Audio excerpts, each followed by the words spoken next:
അതിപരിശുദ്ധനാമം വാഴ്ത്തപ്പെടുമാറാകട്ടെ. ഏറ്റവും ബഹുമാനപ്പെട്ട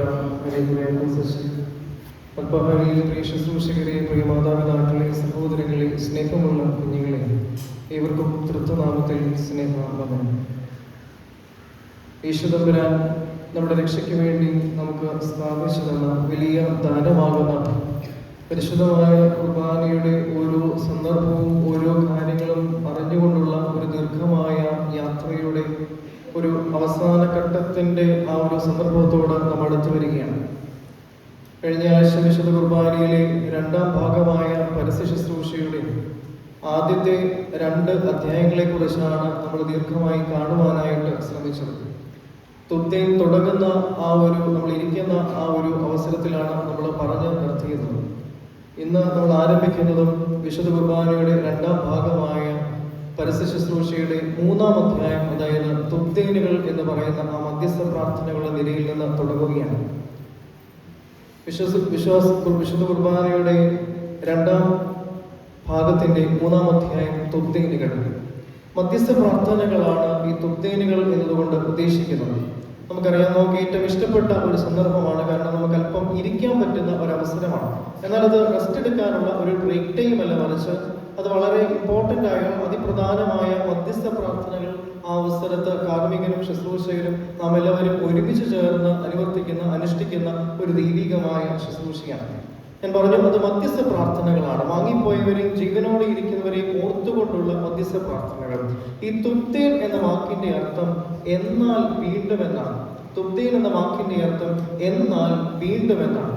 ഈ ഒരു മധ്യസ്ഥ പ്രാർത്ഥനകൾക്ക് തുത്തേൻ എന്ന പേര് വരാൻ കാരണം സുറിയാനിയിൽ 1-ാം തുത്തേൻ ഒഴിച്ച് ബാക്കി എല്ലാ തുത്തേനുകളും ഈ തുത്തേൻ എന്ന വാക്കിൽ നിന്നാണ് ആരംഭിക്കുന്നത്. എല്ലാ പ്രാർത്ഥനകളും തുത്തേൻ എന്ന വാക്കോടുകൂടി ആരംഭിക്കുന്നതുകൊണ്ട് അത് കാലക്രമേണ തുത്തേനുകൾ എന്ന് അറിയപ്പെട്ടു എന്നതാണ് നമ്മൾ മനസ്സിലാക്കേണ്ടത്.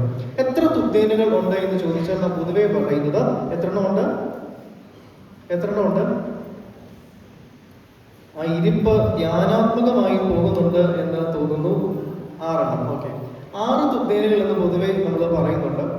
എന്നാൽ അവിടെ നമ്മൾ മനസ്സിലാക്കേണ്ടത്, ശുശ്രൂഷകൻ 6 എണ്ണം ചൊല്ലുന്നു. അതോടൊപ്പം കാർമ്മികൻ ആ തുത്തേനിന്റെ കണ്ടന്റിനോട് ചേർന്ന് നിൽക്കുന്ന 6 പ്രാർത്ഥനകൾ രഹസ്യമായും 6 പ്രാർത്ഥനകൾ പരസ്യമായും, അങ്ങനെ ഈ 3 സെറ്റ് കൂടെ 18 മധ്യസ്ഥ പ്രാർത്ഥനകൾ ആ ഒരു അവസരത്തിൽ ചൊല്ലുന്നുണ്ട് എന്ന് നമ്മൾ മനസ്സിലാക്കണം. എളുപ്പ വഴിക്ക് നമ്മൾ ഇങ്ങനെ ഒന്നുകൂടി മനസ്സിലാക്കണം. ആദ്യത്തെ 3 തുത്തേനുകൾ ജീവനോടെ ഇരിക്കുന്നവരെ ഓർത്തുകൊണ്ടുള്ള പ്രാർത്ഥനകളാണ്. ആദ്യത്തെ 3 തുത്തേനുകൾ ജീവനോടെ ഇരിക്കുന്നവരെ ഓർത്തുകൊണ്ടുള്ള പ്രാർത്ഥനകളാണ്.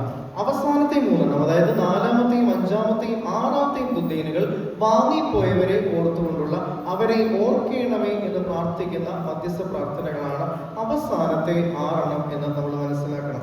വിശുദ്ധ മത്തായി ശ്ലീഹായുടെ സുവിശേഷം 25-ാം അധ്യായം 12-ാം വാക്യത്തിൽ നമ്മൾ ഇങ്ങനെ ഒരു വാക്യം വായിക്കുന്നുണ്ട്.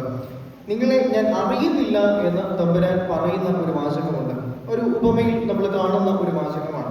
അവിടെ മനസ്സിലാക്കേണ്ടത്, ദൈവം ഒരുവനെ ഓർക്കുന്നില്ല എങ്കിൽ അവൻ നിലനിൽക്കുന്നില്ല എന്നും, ദൈവം ഒരുവനെ ഓർക്കുന്നുണ്ടെങ്കിൽ അവൻ നശിക്കാതെ തിരുസന്നിധിയിൽ ഓർക്കപ്പെടുന്നു എന്നുള്ളൊരു ചിന്ത നമ്മുടെ ആരാധനകളെല്ലാം പ്രതിഫലിക്കുന്നുണ്ട്. അതുകൊണ്ടാണ് നമ്മളെയും വാങ്ങിപ്പോയവരെയും ഒക്കെ ഓർക്കണമേ എന്ന്, തമ്പുരാന്റെ നിത്യസ്മരണയിൽ എന്നും അവരുണ്ടാകണമെന്ന മധ്യസ്ഥ പ്രാർത്ഥനകളിലൂടെ നമ്മൾ പ്രാർത്ഥിക്കുന്നത്.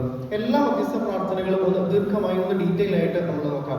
1-ാമത്തെ തുത്തേൻ എന്നത് ജീവനോടെ ഇരിക്കുന്ന ആത്മീയ പിതാക്കന്മാരെ ഓർക്കുന്ന പ്രാർത്ഥനകളാണ്. ആത്മീയതയിൽ നമ്മെ നയിക്കുന്ന, സിംഹാസനത്തിൽ ഇരിക്കുന്ന പിതാക്കന്മാരെ ഓർക്കുന്ന പ്രാർത്ഥനയാണ് 1-ാമത്തെ തുത്തേൻ. പ്രധാനമായും 3 സിംഹാസനങ്ങളെയും അതിൽ വാണരുന്ന പിതാക്കന്മാരെയും നമ്മൾ ഓർക്കുന്നുണ്ട്. പ്രധാനമായും നമ്മുടെ സഭയ്ക്ക് ആരാധനാപരമായ ഒരു ബന്ധമുള്ള അന്ത്യോഖ്യയിലെ സിംഹാസനത്തിലിരിക്കുന്ന മാർ ഇഗ്നാത്യോസ് എന്ന് പറയുന്ന ആ ഒരു പിതാവിന് വേണ്ടി, അതോടൊപ്പം മലങ്കരയിലെ നമ്മളെ വീഴ്ച വരിക്കുന്ന പിതാവായ മാർ ബസേലിയോസ് എന്ന കാതോലിക്ക ബാവായ്ക്ക് വേണ്ടി, അതോടൊപ്പം എല്ലാ ക്രൈസ്തവ സഭകളുടെയും മാതൃസഭയായ യെരുശലേമിലെ സ്ഥാനമായിരുന്ന മാർ ഗ്രിഗോറിയോസിന് വേണ്ടി, ഇങ്ങനെ 3 പിതാക്കന്മാർക്ക് വേണ്ടിയും നമ്മൾ പ്രാർത്ഥിക്കുന്നു. അതോടൊപ്പം നമ്മുടെ ഭദ്രാസനത്തിലെ മെത്രാപ്പോലിത്തയ്ക്ക് വേണ്ടി മലങ്കര സഭയിലെ എല്ലാ മെത്രാപ്പോലിത്തമാരെയും ഓർത്തു പ്രാർത്ഥിക്കുന്നു. ജീവനോടെ ഇരിക്കുന്ന ആത്മീയ പിതാക്കന്മാരെ ഓർക്കുന്നു. 1-ാമത്തെ തുത്തേൻ. രണ്ടാമത്തെ തുദ്ദീൻ എന്നത് ജീവനോടെ ഇരിക്കുന്ന വിശ്വാസികൾക്ക് വേണ്ടിയുള്ള പ്രാർത്ഥനകളാണ്. സകല വിശ്വാസികളെയും സകല നമ്മുടെ സഹോദരങ്ങളെയും ഓർക്കുന്ന, അവർക്ക് വേണ്ടി പ്രാർത്ഥിക്കുന്ന സന്ദർഭമാണ് രണ്ടാമത്തെ തുദ്ദീൻ ചൊല്ലുന്ന അവസരത്തിൽ. തുദ്ദീനോട് ചേർന്നുള്ള പട്ടക്കാരന്റെ പരസ്യമായ പ്രാർത്ഥനയിൽ ഇങ്ങനെ ജാതി മത ഭേദമന്യേ ക്ലേശത്തിലിരിക്കുന്നവരെയും പ്രയാസത്തിലിരിക്കുന്നവരെയും ലോകത്തിലിരിക്കുന്നവരെയും ഒക്കെ ഓർത്തുകൊണ്ട് പ്രാർത്ഥിക്കുന്നുണ്ട് രണ്ടാമത്തെ തുദ്ദീൻ. മൂന്നാമത്തെ തുദ്ദീൻ നമുക്കറിയാം, ഏറ്റവും ചെറിയ തുദ്ദീനാണോ ഏറ്റവും വലിയ തുദ്ദീനാണോ?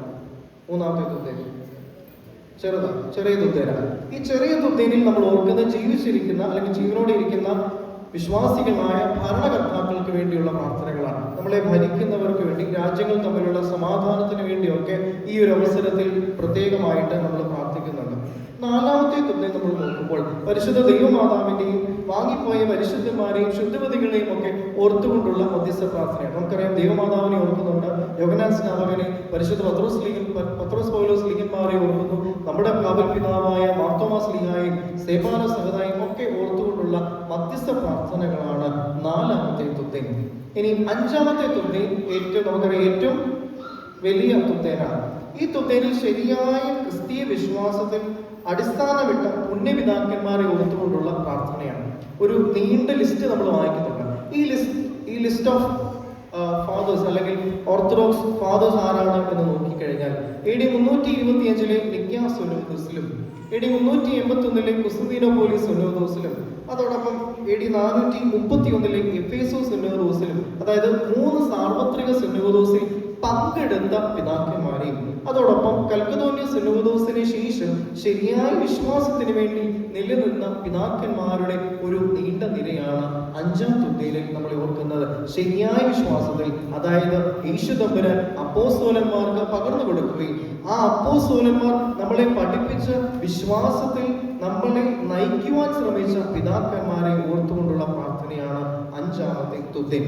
ആറാമത്തെ തുദ്ദീൻ അവസാനത്തെയാണ്. ആ വിശ്വാസികളായ വാങ്ങിപ്പോയ സകല വിശ്വാസികളെയും ഓർക്കുന്നു. സകല വാങ്ങിപ്പോയവരെ ഓർത്തുകൊണ്ടുള്ള മധ്യസ്ഥ പ്രാർത്ഥനയാണ് ആറാമത്തെ തുദ്ദീനിൽ നമ്മൾ വായിക്കുന്നത്. ഓരോ തവണ പട്ടക്കാരൻ ആ പ്രാർത്ഥനയുടെ സമയത്ത് പേരുകൾ വായിക്കുകയും കാസാമയിൽ അവരുടെ പേര് വായിച്ച് ഘോഷമ ചെയ്യുകയും കുരിശടയാളമൊക്കെ വരയ്ക്കുകയും ചെയ്യുന്നത് ഈ ഒരു തുദ്ദീനിന്റെ ഭാഗമാണ്.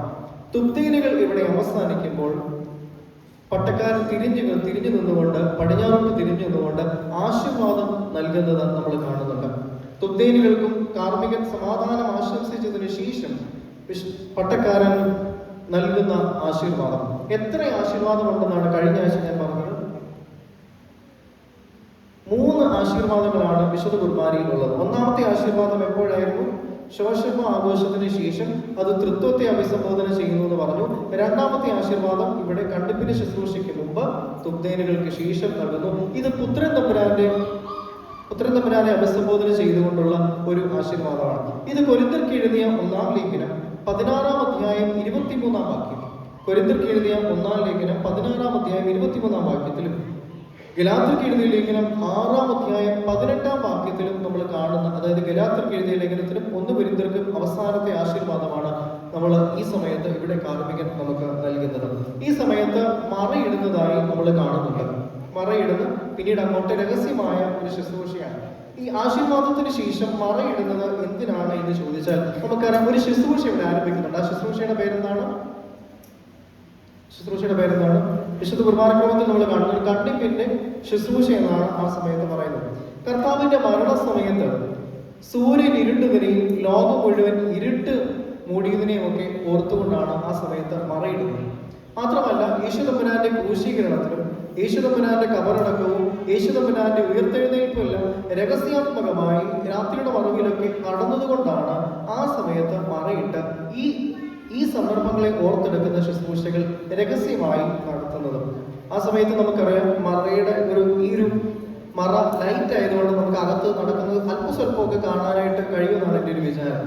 ആ സമയത്ത് ഇത്രയും നേരം ശുശ്രൂഷ എവിടെ നിന്ന് 2 സൈഡുകളിലാണ് നിൽക്കുന്നത്. എന്നാൽ ഈ കണ്ണിപ്പിന്റെ ശുശ്രൂഷ തുടങ്ങുമ്പോൾ അവർ ത്രോണോസിന്റെ പടിഞ്ഞാറേക്ക് വന്ന് മാക്സിമം ഇങ്ങോട്ട് ചേർന്ന് നിൽക്കും. കാരണം ആ സമയത്ത് പട്ടക്കാരൻ മാത്രം ത്രോണോസിനോട് ചേർന്ന് നിന്നുകൊണ്ട് ഈ ശുശ്രൂഷകൾ അനുഷ്ഠിക്കുമ്പോൾ ശുശ്രൂഷകൾ അങ്ങോട്ട് പോകുവാൻ പാടില്ല എന്നാണ് പിതാക്കന്മാർ നമ്മെ പഠിപ്പിക്കുന്നത്. കണ്ടിപ്പിന്റെ ശുശ്രൂഷ എന്താണ് എന്ന് ചോദിച്ചാൽ അത് കർത്താവിന്റെ തിരുശരീരമാകുന്ന അപ്പം മുറിക്കുകയും അത് പീലാസമേൽ ക്രമപ്പെടുത്തി വെക്കുകയും തിരുശരീരവും തിരുരക്തവും കലർത്തുകയും ചെയ്യുന്ന അതിപ്രധാനമായ ശുശ്രൂഷയാണ് കണ്ടിപ്പിന്റെ ശുശ്രൂഷ. അപ്പം മുറിക്കുകയും അത് പീലാസമേൽ ക്രമപ്പെടുത്തി വെക്കുകയും തിരുശരീര രക്തങ്ങൾ കലർത്തുകയും ചെയ്യുന്ന പ്രധാനമായ ശുശ്രൂഷയാണ് കണ്ടിപ്പിന്റെ ശുശ്രൂഷ. അപ്പം കണ്ടിക്കുന്നത് ലോകത്തിന്റെ പാപത്തെ വഹിക്കുന്ന കുഞ്ഞാട് ക്രൂശിന്മേൽ അറുക്കപ്പെട്ട എന്നതിന്റെ സൂചനയായിട്ടാണ് അപ്പം അവിടെ കണ്ടിക്കുന്നത്, കണ്ടിപ്പിന്റെ ശുശ്രൂഷ. എന്നാൽ ഇത് എത്രത്തോളം രഹസ്യമാത്മകമായി നടക്കുന്ന ശുശ്രൂഷയാണെങ്കിലും ഇടയ്ക്കൊരു ശബ്ദം നമ്മൾ കേൾക്കും. അതെന്ത് ശബ്ദമാണ്? അപ്പൊ നമ്മളൊന്ന് കുരിശ് വരയ്ക്കും. എന്താ? മണിയുടെ ശബ്ദം കേൾക്കാറുണ്ട്. ആ സമയത്ത് മണി അടിക്കുന്നത് എപ്പോഴാണ് എന്ന് ചോദിച്ചാൽ ഈ കണ്ടിപ്പിന്റെ ശുശ്രൂഷ തുടങ്ങുമ്പോൾ ശുശ്രൂഷൻ മണി പിടിച്ച് ഇങ്ങനെ നോക്കി നിൽക്കും പട്ടക്കാരൻ. എപ്പോഴാണ് ഈ അപ്പം മുറിച്ചതിന് ശേഷം, അപ്പം പീലാസമേൽ കിടപ്പുണ്ടതിന് ശേഷം ഈ അപ്പം എടുത്ത് ഒന്ന് ഉയർത്തുന്നുണ്ട്. പട്ടക്കാരൻ ഇത് മാക്സിമം ഹൈറ്റിൽ ഇങ്ങനെ ഉയർത്തുമ്പോഴാണ് മണിയടിക്കുന്നത്. ഇത് എന്തിനെ സൂചിപ്പിക്കുന്നു എന്ന് ചോദിച്ചാൽ തമ്പുരാന്റെ ഉയർത്തെഴുന്നേൽപ്പിനെ ഇത് സൂചിപ്പിക്കുന്നു. ആ ഉയർത്തെഴുന്നേൽപ്പിലുള്ള വിശ്വാസമാണ് ഈ മണിയുടെ ശബ്ദം കേൾക്കുമ്പോൾ നമ്മൾ കുരിശ് വരച്ചുകൊണ്ട് പ്രഖ്യാപിക്കുന്നത്. കാരണം നമ്മുടെ വിശ്വാസം യേശുദമ്പനായ ഉയർത്തെഴുന്നേറ്റിലേക്ക് നമ്മുടെ വിശ്വാസം വ്യർത്ഥമത്രയെന്നാണ് പൗലോസ് ശ്ലീഹ നമ്മെ പഠിപ്പിക്കുന്നത്. അതുകൊണ്ട് ആ ഉയർത്തെഴുന്നേൽപ്പിലുള്ള വിശ്വാസമാണ്. അങ്ങനെയെങ്കിൽ മറയിട്ടതിന് ശേഷം കണ്ണിപ്പിന്റെ ശുശ്രൂഷയിലൂടെ രഹസ്യമായി നടക്കുന്ന ശുശ്രൂഷകളിലൂടെ യേശുദമ്പുരാന്റെ ക്രൂശീകരണവും യേശുദമ്പുരാന്റെ കബറടക്കവും യേശുദമ്പുരാന്റെ ഉയർത്തെഴുന്നേൽപ്പും എന്നിങ്ങനെ 3 സന്ദർഭങ്ങളെ കണ്ടിപ്പിന്റെ ശുശ്രൂഷയിൽ നമ്മളോട് ഓർത്തെടുക്കുന്നുണ്ട്. ശരിക്കും വിശുദ്ധ കുർബാന സ്ഥാപിച്ചപ്പോൾ യേശുദമ്പുരാൻ പറഞ്ഞു, എന്റെ ഓർമ്മയ്ക്കായി നിങ്ങളിത് ചെയ്യുക. അങ്ങനെയെങ്കിൽ നമ്മുടെ ആരാധനയിലും നമ്മുടെ വിശുദ്ധ കുർബാനയിലും യേശുദമ്പുരാന്റെ ആ മനുഷ്യാവതാര കാലഘട്ടത്തെ മുഴുവൻ നമ്മളിങ്ങനെ ഓർത്തെടുക്കുകയാണ്. നമ്മൾ പറയുകയുണ്ടായി, വിശുദ്ധ കുർബാന ആരംഭിക്കുമ്പോൾ പ്രദക്ഷിണം യേശുദമ്പുരാന്റെ ജനനത്തെ ഓർത്തെടുക്കും നമ്മൾ പറഞ്ഞു. അതേപോലെ ധൂപക്കുറ്റി വാഴുന്നതിന്റെ സമയത്ത് യേശുദമ്പുരാന്റെ മാമോദീസായിൽ തൃത്വം വെളിപ്പെട്ടതിനെയും നമ്മൾ ഓർക്കുന്നു. അതോടൊപ്പം വിശുദ്ധ കുർബാന അപ്പവും വീഞ്ഞും വാഴ്ത്തുന്ന ശുശ്രൂഷയിൽ മർക്കോസിന്റെ മാളികയിൽ യേശുദമ്പുരാൻ കുർബാന സ്ഥാപിച്ചതിനെയും പിന്നീട് ഇവിടെ കണ്ടിപ്പിന്റെ ശുശ്രൂഷയിൽ തമ്പുരാന്റെ ക്രൂശീകരണവും കബറടക്കവും ഉയർത്തെഴുന്നേൽപ്പും നമ്മൾ ഓർത്തെടുക്കുകയാണ്. പിന്നീട് മറമലിക്കുന്നതായിട്ടും നമ്മൾ കാണുന്നുണ്ട്.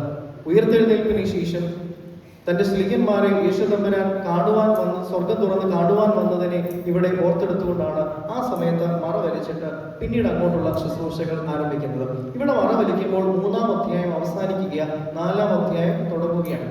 4-ാം അധ്യായം ആരംഭിക്കുന്നത് ഒരു പ്രാർത്ഥന ചൊല്ലിയിട്ടാണ്. ഏത് പ്രാർത്ഥനയാണ്? സ്വർഗസ്ഥനായ, സംശയമൊന്നുമില്ലല്ലോ, അതിനെ നമ്മൾ കർത്തൃ പ്രാർത്ഥന എന്നാണ് വിളിക്കുന്നത്. നമ്മുടെ കർത്താവ് നമ്മെ പഠിപ്പിച്ച ഒരു പ്രാർത്ഥന എന്ന നിലയിൽ നമ്മുടെ ആരാധനകളിൽ കർത്തൃ പ്രാർത്ഥനയ്ക്ക് അതീവമായ പ്രാധാന്യമുള്ള ഒരു സ്ഥാനമാണ് ഉള്ളത്.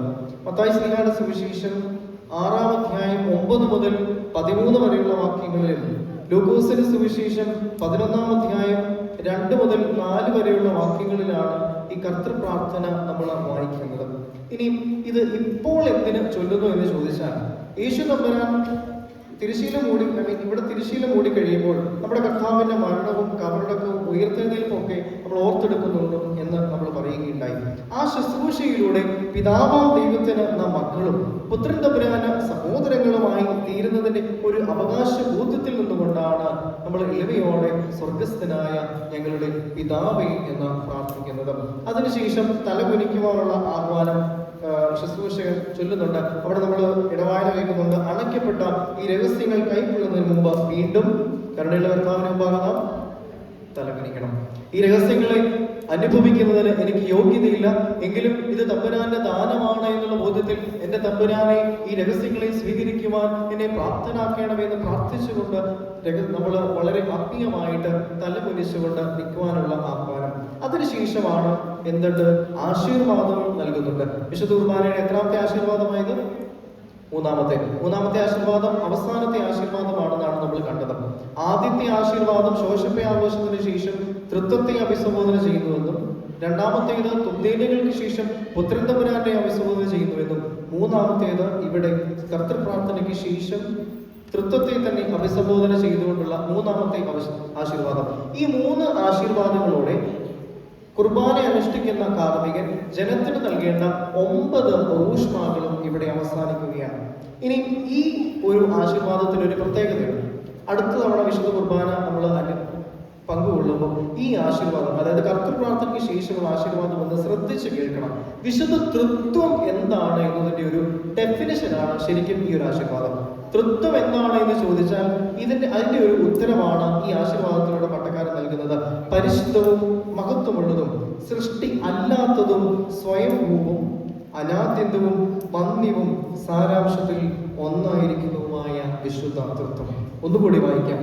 പരിശുദ്ധവും മഹത്വമുള്ളതും സൃഷ്ടി അല്ലാത്തതും സ്വയംഭൂവും അനാദ്യന്തവും വന്യവും സാരാംശത്തിൽ ഒന്നായിരിക്കുന്നതുമായ വിശുദ്ധ തൃത്വം. ഹോളി ട്രിനിറ്റിയുടെ ഒരു ഡെഫിനിഷനാണ് ഈ ഒരു ആശീർവാദത്തിലൂടെ കാർമികൻ നമുക്ക് നൽകുന്നത്. മൂന്നാമത്തെ ആശീർവാദം അവസാനിച്ചതിന് ശേഷം വിശുദ്ധ രഹസ്യങ്ങൾ കൈകളിലൂടെ ഉയർത്തി ആഘോഷിക്കുന്ന ഒരു ശുശ്രൂഷ. അവിടെയാണ് ഇടവായന വായിക്കുന്ന ശുശ്രൂഷയും നൽകുന്നത്. നമ്മൾ ഭയത്തോടും വിറയലോടുകൂടി സൂക്ഷിക്കണമെന്ന്. കാരണം പ്രധാനമായ ഒരു ശുശ്രൂഷ ആരംഭിക്കാൻ പോകുമ്പോൾ അതിനനുസരിച്ച് ഒരുക്കത്തോടെ നിൽക്കുവാനുള്ള ആഹ്വാനമാണ് നമ്മളിവിടെ കാണുന്നത്.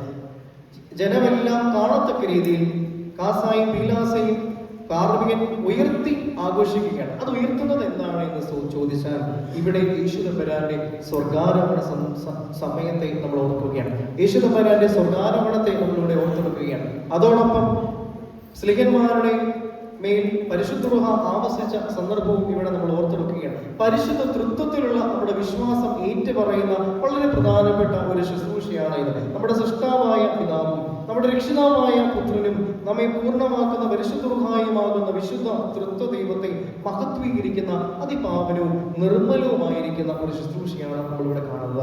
അതിനുശേഷം നമ്മളൊരു പാട്ട് പാടുന്നുണ്ട്. ഏതാണ്? അതിനുശേഷം ഒരു പാട്ട് പാടുന്നുണ്ട്. ഏതാണ്? തൃത്വം ആഘോഷിക്കപ്പെട്ടു, എല്ലാം കഴിഞ്ഞ് ഒരു പാട്ട്, ചെറിയൊരു പാട്ട്, 4 വരിയുള്ളൂ. ഞാൻ പറയത്തില്ല, നിങ്ങൾ തന്നെ പറയണം. ഏതാ? ശുശ്രൂഷകരാകുവാൻ ആഗ്രഹിക്കുന്നവരാണ് ഫ്രണ്ടിലിരിക്കുന്നത്. നിങ്ങൾക്കും പറയാം. ഉറക്കം പറഞ്ഞു. ദൈവസുതന്മാർ നാം ആയിടുവാൻ.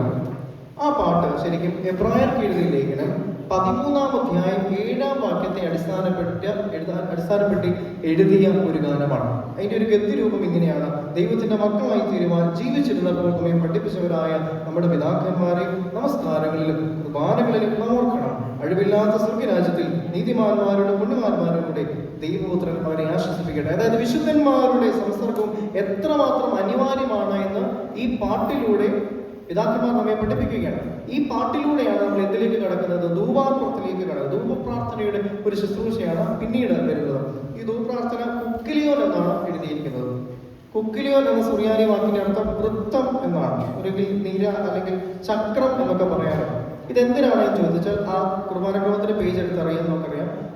നമ്മുടെ ആരാധനകളുടെ പാട്ടിന് സ്ട്രക്ചർ ഉണ്ട്. അതായത് കുക്കിലിയോനിൽ ആരംഭിക്കുന്നു, പിന്നെ രണ്ടാമത്തെ പാട്ട് എക്കോയാണ്, പിന്നീട് കോലോ വരുന്നു, ബോസോ വരുന്നു. ഈ 4 സെറ്റാണ് ശരിക്കും നമ്മുടെ എല്ലാ നമസ്കാരങ്ങളിലും കൂദാശകളിലും പ്രാർത്ഥനകളിലും നിങ്ങൾ നോക്കിയാൽ മതി.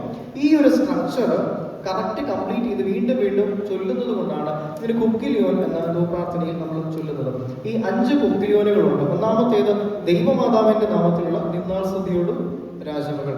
ഇത് സങ്കീർത്തനങ്ങൾ 45-ാം സങ്കീർത്തനം 9 മുതൽ 11 വരെയുള്ള വാക്യങ്ങൾ. 45-ാം സങ്കീർത്തനം കുറച്ച് പേര് എഴുതുന്നുണ്ട്, അതുകൊണ്ടാണ് ഞാൻ നിർത്തി പറയുന്നത്. ദൈവമാതാവിന്റെ നാമത്തിലുള്ള നിന്നാൾ സ്തുതിയോട് രാജമകൾ എന്നത് പാട്ട് 45-ാം സങ്കീർത്തനം 9 മുതൽ 11 വരെയുള്ള വാക്യങ്ങളിലും. പിന്നീട് രണ്ടാമത്തെ കുക്കിലിയോൻ പരിശുദ്ധന്മാരെ ഓർത്തുകൊണ്ടുള്ള പ്രാർത്ഥനയാണ്. അത് നേവാൻപന പോലെ തടുത്തിടമേ എന്നുള്ള പാട്ട്. അത് 92-ാം സങ്കീർത്തനം 12 മുതൽ 14 വരെയുള്ള വാക്യങ്ങൾ. 92 സങ്കീർത്തനം 12-14 വാക്യങ്ങൾ. മൂന്നാമത് ശാർത്തും നീതിയ നിന്നാചാര്യൻ എന്ന് പറയുന്നത് വാങ്ങിപ്പോയ സകല ആചാര്യ ശ്രേഷ്ഠരെയും ഓർത്തുകൊണ്ടുള്ള പ്രാർത്ഥനയാണ്. അത് 132-ാം സങ്കീർത്തനം 9 മുതൽ 12 വരെയുള്ള വാക്യങ്ങളിലും. നാലാമത്തെ തുതി വാങ്ങിപ്പോയ വിശ്വാസികളെ ഓർക്കുന്ന മക്കളിലപ്പൻ കൃപ ചെയ്തതുപോലെ എന്ന് പറയുന്നത് അത് സങ്കീർത്തനങ്ങൾ 103-ാം സങ്കീർത്തനം 13 മുതൽ 15 വരെയുള്ള വാക്യങ്ങളും. പിന്നീട് സ്ലീബായുടെ കുക്കിലിയോനാണ്. അത് ശനിയാഴ്ച സന്ധ്യയിലും അതോടൊപ്പം അല്ലെങ്കിൽ നമ്മൾ വെള്ളിയാഴ്ചകളിലും ഒക്കെ ചൊല്ലുന്നുണ്ട് സ്ലീബായുടെ കുക്കിലിയോൻ. അത് 45-ാം സങ്കീർത്തനം 5 മുതൽ 7 വരെയുള്ള വാക്യങ്ങളിലുമാണ് നമ്മൾ വാക്യങ്ങളിൽ നിന്നാണ് ആ കീർത്തനങ്ങൾ നമ്മൾ രൂപപ്പെടുത്തി ഉണ്ടാക്കിയത്. പിന്നീട് മധ്യസ്ഥ പ്രാർത്ഥന എന്താണ് എന്ന് കൂടി പറഞ്ഞുകൊണ്ട് ഇന്നത്തെ ക്ലാസ് ഞാൻ അവസാനിപ്പിക്കാം. ഒരു 3-4 മിനിറ്റ് കൂടെ ഞാൻ എക്സ്ട്രാ എടുക്കുവാൻ എന്നോട് ഞാൻ ക്ഷമാപണം നടത്തിയതിനു ശേഷമാണ് അതിലേക്ക് കടക്കുന്നത്. പൊതുവേ നമ്മൾ പറഞ്ഞു തുബ്ദേനികൾ മധ്യസ്ഥ പ്രാർത്ഥനകളാണ് എന്ന് പറഞ്ഞു. ധൂപപ്രാർത്ഥനയിലും നമ്മൾ വിശുദ്ധന്മാരുടെ ചേർന്നുകൊണ്ട് അവരെ ഓർത്തുകൊണ്ട്, അല്ലെങ്കിൽ നമ്മുടെ വാങ്ങിപ്പോയവരുടെയും പ്രാർത്ഥനകൾ ഈ ധൂപത്തിലൂടെ തമ്പുരാന്റെ സന്നിധിയിലേക്ക് അർപ്പിക്കപ്പെടുന്ന ഒരു വലിയ ശുശ്രൂഷയാണ്. ഇതിനെല്ലാം പിന്നിൽ മധ്യസ്ഥ പ്രാർത്ഥനയുടെ ഇന്റർസെഷൻ എന്ന് പറയുന്ന ഒരു വലിയ സംഗതിയാണ്. പൊതുവെ പൗലോസ് തിമോഥെയോസിന് എഴുതിയ 1-ാം ലേഖനം 2-ാം അധ്യായം 5-6 വാക്യങ്ങൾ പറയുന്നുണ്ട്. ദൈവം ഒരുവനല്ലോ, ദൈവത്തിനും മനുഷ്യർക്കും മധ്യസ്ഥനും ഒരുവൻ, എല്ലാവർക്കും വേണ്ടി മറുവിലയായി തന്നെത്താൻ കൊടുത്ത മനുഷ്യനായ ക്രിസ്തു യേശു തന്നെ. പിന്നെ എന്തിനാണ് നിങ്ങൾ മധ്യസ്ഥ പ്രാർത്ഥന അടയ്ക്കുന്നത്? പൊതുവെ നിങ്ങൾ കേട്ടിട്ടുള്ള, അല്ലെങ്കിൽ കേൾക്കാൻ സാധ്യതയുള്ള, അല്ലെങ്കിൽ നാളെ കേൾക്കാൻ സാധ്യതയുള്ള ഒരു ചോദ്യമാണ്. അവിടെ നമ്മൾ മനസ്സിലാക്കണം, പൊതുവെ ഇതിനെ വിമർശിക്കുന്നവർ തങ്ങൾക്ക് വേണ്ട വാക്യങ്ങൾ ഇങ്ങനെ സെലക്റ്റീവായിട്ട് എടുക്കുക, അത് എക്സ്പ്ലെയിൻ ചെയ്യണം. അതിന് മേളിലും താഴെ കിടക്കുന്നത് പോലെ കാണാറില്ല, അല്ലെങ്കിൽ കണ്ടാലും മൈൻഡ് ചെയ്യാറില്ല. നമ്മൾ എന്തിനാണ് മധ്യസ്ഥ പ്രാർത്ഥന അടയ്ക്കുന്നത്? എന്തിനാണ് വിശുദ്ധന്മാരോട് നമ്മൾ പ്രാർത്ഥിക്കുന്നത്? പലപ്പോഴും നമ്മൾ വിശുദ്ധന്മാരോട് പ്രാർത്ഥിക്കുകയല്ല, വിശുദ്ധന്മാരോട് പറയുകയാണ് എനിക്ക് വേണ്ടി. ആരോട് പ്രാർത്ഥിക്കണം? ആരോട് പ്രാർത്ഥിക്കണം? ക്രിസ്തുവിനോട്, ക്രിസ്തുവാം ദൈവത്തോട് പ്രാർത്ഥിക്കണമെന്ന് നമ്മൾ പ്രാർത്ഥിക്കുകയാണ്. അവിടെ നമ്മൾ മനസ്സിലാക്കണം, എല്ലാവരും ഒന്ന് ശ്രദ്ധിക്കണം. കാരണം ഇത് നമ്മൾ അറിഞ്ഞിരിക്കേണ്ട ഒരു സംഗതിയാണ്. ഈ തിമോഥെയോസിന് എഴുതിയ ലേഖനം 2-ാം അധ്യായം 5-6 വാക്യങ്ങളാണ് ദൈവത്തിന് മനുഷ്യർക്ക് ഇടയിൽ ഏക മധ്യസ്ഥൻ ക്രിസ്തുവാണ് എന്ന് പറയുന്നത്. എന്നാൽ അതേ വാക്യത്തിന്റെ തൊട്ട് മേളിൽ കിടക്കുന്ന 1-2 വാക്യങ്ങളും കൂടിയാണ്. തിമോഥെയോസിന് എഴുതിയ 1-ാം ലേഖനം 2-ാം അധ്യായം 1 മുതൽ 3 വരെയുള്ള വാക്യങ്ങളിൽ പൗലോസ് ലീഗ നമ്മെ ഇതെഴുതിയ അതേ പൗലോസ് ലീഗ തന്നെ ഇങ്ങനെ പറയുന്നുണ്ട്: എന്നാൽ സകല മനുഷ്യർക്കും നാം സർവഭക്തിയോടും കനത്തോടും കൂടി സാവധാനതയും സ്വസ്ഥതയുമുള്ള ജീവനം കഴിക്കേണ്ടതിന്, വിശേഷ രാജാക്കന്മാർക്കും സകല അധികാര സ്ഥാനങ്ങൾക്കും വേണ്ടി യാചനകളും പ്രാർത്ഥനയും പക്ഷപാതവും സ്തോത്രവും ചെയ്യണമെന്ന് ഞാൻ സകലത്തിനു മുമ്പേ പ്രബോധിപ്പിക്കുന്നു. അത് നമ്മുടെ രക്ഷിതാവായ ദൈവത്തിന്റെ സന്നിധിയിൽ നല്ലതും പ്രസാദകരവും ആകുന്നു. ആ വാക്യത്തിന് തൊട്ട് മുകളിൽ കിടക്കുന്ന വാക്യമാണ്. കൂടാതെ യാക്കോബിന്റെ ലേഖനം 5-ാം അധ്യായം 16-ാം വാക്യത്തിൽ നമ്മൾ വായിക്കുന്നുണ്ട്: എന്നാൽ നിങ്ങൾക്ക് രോഗശാന്തി വരേണ്ടതിന് തമ്മിൽ പാപങ്ങളെ ഏറ്റുപറഞ്ഞ് ഒരുവന് വേണ്ടി ഒരുവൻ പ്രാർത്ഥിപ്പീൻ, നീതിമാന്റെ ശ്രദ്ധയോടുകൂടി പ്രാർത്ഥന വളരെ ഫലിക്കുന്നുവെന്ന് നമ്മൾ വായിക്കുന്നുണ്ട്. ഇനിയും ധാരാളം റെഫറൻസുകൾ വേദപുസ്തകത്തിൽ നമ്മൾ നോക്കുന്നുണ്ട്. അപ്പൊ ഇവിടെ നമ്മൾ മനസ്സിലാക്കേണ്ടത്, മധ്യസ്ഥ പ്രാർത്ഥന അടയ്ക്കരുത് എന്ന് പറയുന്ന, അല്ലെങ്കിൽ അങ്ങനെ തെറ്റിദ്ധരിക്കപ്പെടുന്ന വാക്യത്തെക്കാൾ ധാരാളം വാക്യങ്ങൾ വേദപുസ്തക അടിസ്ഥാനത്തിൽ നിങ്ങൾ തമ്മിൽ പ്രാർത്ഥിക്കണമെന്ന്, വിശുദ്ധന്മാരുടെ മധ്യസ്ഥത അടയ്ക്കുമെന്നുള്ള വാക്യങ്ങൾ നമ്മൾ കാണാം. ഇതിന് 2 ക്ലാരിഫിക്കേഷൻ വരുത്തിക്കൊണ്ട് ഞാൻ എൻ്റെ വാക്കുകൾ അവസാനിപ്പിക്കാം. ഒന്നാമതായി ഒരു ബിബ്ലിക്കൽ ക്ലാരിഫിക്കേഷൻ. ഇവിടെ എന്താണ് പൗലോസ് ലീഗ ഇവിടെ ഉദ്ദേശിക്കുന്നത്? ഇവിടെ ശരിക്കും ഒരു ദൈവിക മധ്യസ്ഥതയുടെ കാര്യമാണ് പൗലോസ് ലീഗ നമ്മെ പഠിപ്പിക്കുന്നത്. പാപം മൂലം ദൈവത്തിൽ നിന്ന് അകന്ന് ജീവിച്ച മനുഷ്യരാശിക്ക് വേണ്ടി പുത്രൻ തമ്പുരാൻ ഈ ലോകത്തിലേക്ക് ഇറങ്ങി വന്ന് കാൽവറിയുടെ മുകളിൽ ക്രൂശിൽ തന്നെത്താൻ ത്യജിച്ച് തന്റെ ജീവനെ കൊടുത്ത് ഒരു വലിയ മധ്യസ്ഥത അടച്ചുകൊണ്ട് നമ്മളെ ദൈവത്തോട് അടുപ്പിച്ച ആ മധ്യസ്ഥതയുടെ കാര്യമാണ്, അല്ലെങ്കിൽ ക്രൂശാകരണമാകുന്ന മധ്യസ്ഥതയുടെ കാര്യമാണ് പൗലോസ് ലീഗ ഇവിടെ പറയുന്നത്. അതിന് മുമ്പും താഴെ നിങ്ങൾ തമ്മിൽ പ്രാർത്ഥിക്കണമെന്നാണ് പൗലോസ് ലീഗ ഇവിടെ പഠിപ്പിക്കുന്നത്. അതേപോലെ ഒരു തിയോളജിക്കൽ ക്ലാരിഫിക്കേഷനും കൂടെ ഞാൻ വരുത്തുകയാണ്. മധ്യസ്ഥ പ്രാർത്ഥന അടയ്ക്കുമ്പോൾ ചോദിക്കുന്ന ചോദ്യമാണ്, നിങ്ങൾ നേരിട്ടങ്ങ് പ്രാർത്ഥിച്ചാൽ പോലെ എന്തിനാണ് ഷോർട്ട് കട്ട് എടുക്കുന്നത്? നമ്മൾ നേരിട്ട് പ്രാർത്ഥിക്കാനാണ്. നമ്മുടെ ഭൂരിഭാഗം പ്രാർത്ഥനകളും വിശുദ്ധ കുർബാനയും ആരാധനകളും എല്ലാം ദൈവത്തോട്, ക്രിസ്തുവിനോട്, തൃത്വത്തോട് നമ്മൾ പ്രാർത്ഥിക്കും. ദൈവമേ, എൻ്റെ കർത്താവേ എന്നാണ് നമ്മൾ പ്രാർത്ഥിക്കുന്നത്. പലപ്പോഴും നമ്മൾ വാങ്ങിപ്പോയവരോട് പ്രാർത്ഥിക്കുമ്പോഴും ഞാൻ അതിലൊരു എക്സാമ്പിൾ പറഞ്ഞുകൊണ്ട് അവസാനിപ്പിക്കാം. നമ്മൾ നമ്മുടെ അമ്മച്ചിമാരോടും അമ്മച്ചി എനിക്ക് വേണ്ടി പ്രാർത്ഥിക്കണമെന്ന് പറയാറുണ്ട്, അല്ലേ? ശ്രദ്ധിച്ച് കേൾക്കണം. കുഞ്ഞുങ്ങൾ എക്സാം ആകുമ്പോൾ അമ്മച്ചിയോട് വന്നിട്ട് അമ്മച്ചി എനിക്ക് വേണ്ടി പ്രാർത്ഥിക്കണമെന്ന് പറയാറില്ലേ? ഇല്ലേ? മീനയുടെ ദേശത്ത് പറയാറില്ലേ? പറയാറുണ്ട്. എൻ്റെ വീട്ടിൽ പറയാറുണ്ട്. നിങ്ങളുടെ ഇവിടെ പറയാന്നാണെന്ന് വിചാരം. അപ്പൊ ഞാൻ ചോദിക്കും, നേരിട്ടൊക്കെ പ്രാർത്ഥിച്ചാൽ പോലെ എന്തിനീ അമ്മച്ചി ഇടയ്ക്ക് നിർത്തുന്നത്? അവിടെ കുഴപ്പമില്ല, അപ്പൊ കുഴപ്പമില്ല, അവിടെ മധ്യസ്ഥ ഒരു പ്രശ്നമാണ്. ഇനി മരിച്ചു പോയി കഴിഞ്ഞാൽ നമ്മുടെ വിശ്വാസം എന്താ? അവർ സഭയ്ക്ക് സജീവല്ല. ഒരുവൻ മരിച്ചു കഴിഞ്ഞാൽ അവൻ ക്രിസ്തുവിനോടുകൂടി ക്രിസ്തുവിൽ മറഞ്ഞിരിക്കുന്നു എന്നാണ് നമ്മൾ വിചാരം. ഒരു എക്സാമ്പിൾ പറഞ്ഞു കഴിഞ്ഞാൽ ഡിപ്പാർട്ടഡ് എന്നാണ് നമ്മൾ പറയുന്നത്. എയർപോർട്ടിൽ ചെന്നാൽ ഡിപ്പാർച്ചർ ഉണ്ട്, അറൈവൽ ഉണ്ട്. ഈ ഡിപ്പാർച്ചറിന്റെ അവിടെ ചെന്നുമ്പോൾ അവരെ നമ്മൾ കയറ്റി വിടും. അവർ ഫ്ലൈറ്റിൽ കയറി ആകാശത്തോട്ടൊക്കെ പോകും. നമ്മൾ പിന്നെ അവരെ കാണുന്നില്ല. ഉണ്ട്. ഞാൻ നേരത്തെ പറയണമെന്ന് പറഞ്ഞ അമ്മച്ചി ഒരു ടൂർ പോകാൻ വേണ്ടി UK പോകാം. എനിക്ക് എക്സാം ആയി, എനിക്ക് പ്രാർത്ഥിക്കണം. ഞാൻ ഫോൺ വിളിച്ചു, അമ്മച്ചി എനിക്ക് വേണ്ടി പ്രാർത്ഥിക്കണം. ഇതുപോലൊരു ടൂർ പോയി കല്ലറ കിടക്കുന്നവർ, അവരെവിടാണ് ടൂർ പോയെന്ന് നമുക്കറിയത്തില്ല. അവർ ക്രിസ്തുവിനോടുകൂടി ഒരു യാത്രയാണ്. നമ്മൾ വിളിച്ച് പ്രാർത്ഥിക്കുന്നു. അതിനെയാണ് ഈ മധ്യസ്ഥ പ്രാർത്ഥന എന്ന് പറയുന്നത്. ഇനിയും അമ്മച്ചി ടൂർ കഴിഞ്ഞ് തിരിച്ചു വരും. അപ്പൊ നമ്മൾ നേരിച്ച് അവരോ അമ്മച്ചോട് ഒരുമിച്ച് ദൈവത്തെ സ്തുതിക്കും. അതാണ് കർത്താവിന്റെ രണ്ടാമത്തെ വരവ്. ഇത്രയും സിമ്പിളായിട്ട് ഇത് പറയാൻ പറ്റത്തുള്ളൂ. മരിച്ചു പോവുക എന്ന് പറയുന്നത് നിന്ദനയാണ്, ഉറക്കമാണ്. അവർ ക്രിസ്തുവിനോടൊപ്പം ഉണ്ട്. നമ്മൾ പ്രാർത്ഥിക്കുന്നു, മധ്യസ്ഥത അണയ്ക്കുന്നു. അവരും നമുക്ക് വേണ്ടി ക്രിസ്തുവിനോട് പ്രാർത്ഥിക്കുന്നു. രണ്ടാമത്തെ വരവിൽ നമ്മളും അവരും ഒരുമിച്ച് ചേർന്ന് ദൈവത്തെ സ്തുതിക്കുന്നു. എന്റെ വാക്കുകളെ ഉപസംഹരിക്കുകയാണ്.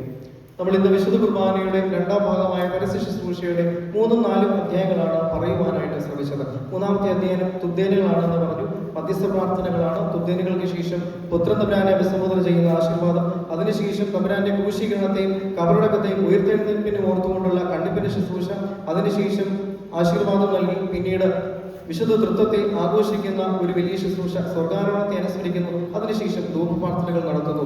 വിശുദ്ധ കുർബാനയെ ഇനി ആഴമായി അറിയുന്നതിലൂടെ തമ്പുരാനോട് ഏറ്റവും അടുത്ത് ചെല്ലുവാനും നമ്മുടെ ആരാധന മഹിമ മനസ്സിലാക്കി നമ്മുടെ ആരാധനയിൽ കുറച്ചുകൂടി ആത്മാർത്ഥമായി പങ്കുചേരുവാനും എനിക്ക് നിങ്ങൾക്ക് ഇടയാകട്ടെ എന്ന് പ്രാർത്ഥിച്ചുകൊണ്ട് ഒരു 5 മിനിറ്റ് എക്സ്ട്രാ എടുത്തതിലുള്ള ഖേദം പ്രകടിപ്പിച്ചുകൊണ്ടും ക്ഷമിക്കണമെന്ന് പ്രാർത്ഥിച്ചുകൊണ്ടും എന്നോടൊന്ന് തോന്നരുതെന്ന് പ്രാർത്ഥിച്ചുകൊണ്ടും എന്റെ വാക്കുകൾ അവസാനിപ്പിക്കുന്നു. ദൈവത്തെ നമ്മെല്ലാവരെയും വാഴ്ത്തി അനുഗ്രഹിക്കുമാറാകട്ടെ.